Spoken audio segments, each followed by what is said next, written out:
Nimewaambia wenzenu wa Kagera, nimewaambia wenzenu wa Bangwe kwenye mkutano wa Bangwe. Sisi wakati tunamaliza miaka yetu mitano ya uongozi wa manispaa, kuna mambo matatu makubwa sana tuliyafanya. Kwa sababu akili yetu sisi tulikuwa tunaitazama Kigoma miaka 10, sio miaka mitano ya uchaguzi.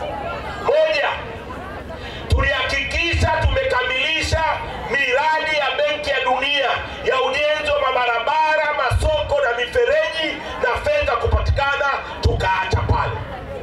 Mbili, tulihakikisha tunapata msaada wa Benki ya Dunia kupitia kampuni ya Korea kutengeneza mpango wa mifereji ya maji ya mvua mji mzima ili kuweza kuhimili mabadiliko ya tabia nchi kwa miaka 40 ya mji wetu.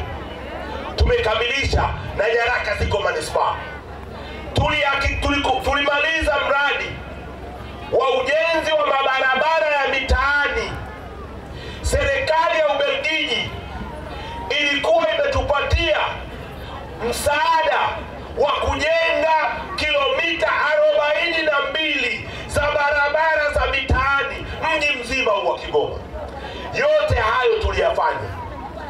Wametuondoa manispaa, wameshindwa kuyatekeleza.